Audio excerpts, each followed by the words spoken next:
Here comes the fantastic, fancy, fun-filled Friday.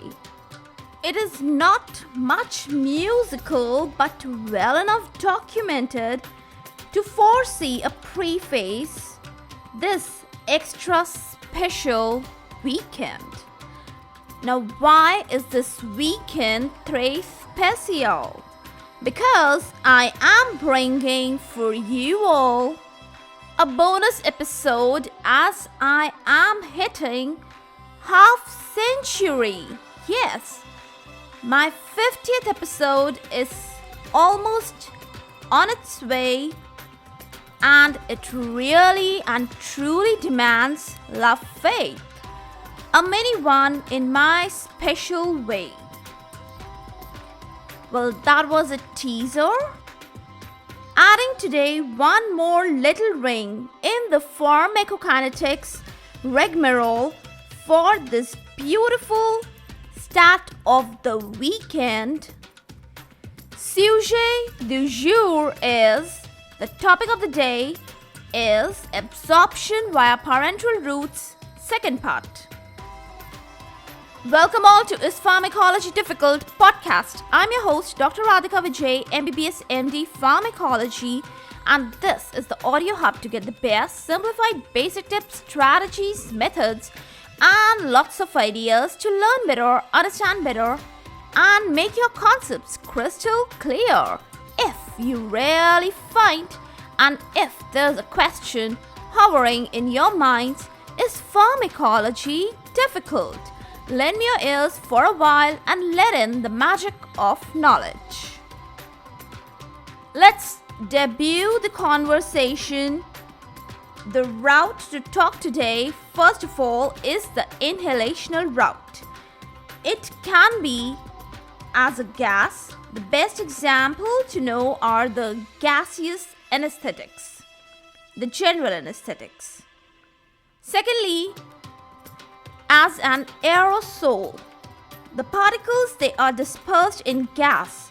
They are minute enough in a form of suspension. They do not settle or sediment quickly. Now, these may be in a form of a fog, that is liquid, or in the form of a smoke, that is solid. Now, good to know examples, they are beta-2 agonists finding their use as bronchodilators. Last but not the least, as powders. Now, when I say powders, where the mind goes, of course, over the size of the particle and the velocity of the airflow. If the particle size is more than 5 micrometer, they target the upper respiratory tree, while those 2 micrometers, they reach the end bronchial tree. If less than 1 micrometer, such particles, they are exhaled out. I hope you're understanding the importance of the size of the particles in this particular situation. Division of bronchi makes the airflow velocity to decrease, and this fosters the peripheral drug accumulation. Now it is the time to summarize the good and the bad points of this particular inhalational route. The plus points goes like, first, gases are rapidly uptaken and they are rapidly eliminated. Second, there is a good control over drugs, especially the general anesthetics, via this particular route. Third, this route is suitable for self-administration. Fourth, there is minimal systemic effect and there is attainment of a high local drug concentration. Fifth, there is no fast-pass metabolism. Sixth, there is a large surface area and it enhances quick absorption. What are the minus points? First, there is a need of special instrument, or there is need of tools or some special apparatus to execute via this route. Second, the drug should not be irritant because that would really irritate the bronchial tree. Third, the treatment failure can occur if the bronchi, they are obstructed. Next set of colloquy consists of absorption via topical route. Just have this one fact locked in your mind that keratinized epithelium of skin, it behaves as a permeability barrier. There are only rare medications that pass through the intact skin. Some of them, they are estradiol, nicotine, hyoscine, etc. Drugs like steroids, they can penetrate through the skin, and sometimes they may lead to serious systemic adverse effects like pituitary adrenal suppression. Now, there are few ways to enhance the drug absorption, like occlusive dressings, which further the skin moisture. Secondly, you can enhance the absorption by rubbing the drug. Got it? If there are skin abrasions, then such surfaces, they attract the drug absorption readily, and most of the times it is dangerous and harmful. Corneal mucous membrane also allows the passing of lipid-soluble drugs easily, and so does the mucosa of mouth, rectum, vagina, etc.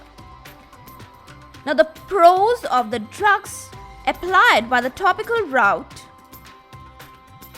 especially when we desire a local effect, are there is achievement of high local drug concentration, but associated cons, they go on if the systemic effects are seen due to absorption. Some very good to know examples for such cases are application of atropine in the eye, then beta blockers, they are contraindicated in the eye in associated ailments like bronchial asthma, etc. When the systemic effects, they are desired, then what do we need to know, especially via the topical route?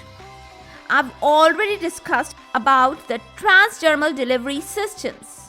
Well, just keep in mind their mechanism, their whole way of delivering via these topical routes. Now, good to know some more examples are the postmenopausal hormone replacement therapy. It is available as stickable plaster or other drugs used. They are glyceryl trinitrate ointments. Okay? Have you ever heard of sumatriptan nasal spray used in migraine? Well, that's also an example of topical drug delivery to get systemic responses. Now goes the rapid fire round in 2 sets. Let's get started. The first set consists of the ways to facilitate the drug absorption. If you add hyaluronidase to injection fluid, there is a faster diffusion rate of drug absorption. Next, if you apply hot water bottle massage at the injection site again, there is enhanced and same results are seen regarding the drug absorption. Second set in this rapid fire round is consisting of the different methods to delay the absorption of the drug. First, by using the right dosage form, like slow or retard capsules or slow or retard tabs, etc. You know about spansules, you know about depot injections, and you too know about subcutaneous implants. They all are good to go for sustained drug effects. Second point, by altering the drug physical characteristics. Now you know about insulin. It can be used as an insulin zinc suspension in the form of semi-lente that gives a rapid effect, or in the form of ultra-lente that is a slow absorption. Then you know about procaine penicillin G that is also slowly absorbed and their action is prolonged. Third point, by adding a vasoconstrictor or applying a tourniquet. Now, you very well know about the local anesthetic and the adrenaline combination. It decreases the absorption and prolongs the action of a local anesthetic, especially a good example here to consider is xylocaine. And yes, if you just tie up a tourniquet and you administer intravenous injection of local anesthetic after applying the tourniquet just below it, then that too delays the drug absorption and enhances the action of duration of local anesthetic. Well, that completes our rapid fire round, and we got to know a lot about a drug absorption via different routes. Got it? Well, this was this week's last exhaustive episode, and it's the time to really get into the weekend feel and get the weekend vibes. So let's cheer to the weekend. You and I truly deserve a medal for getting through all this week in such an exhaustive manner. Let's get to know in a flash of minute the weekend rules. Don't count the calories. Get along with your besties. No more multitasking. Don't regret doing pointless things. Well, a weekend spent well brings forth a week full of smile and strength. For all the updates and latest episodes of my podcast, please visit www.ispharmacologydifficult.com, where you can also sign up for a free monthly e-newsletter of mine.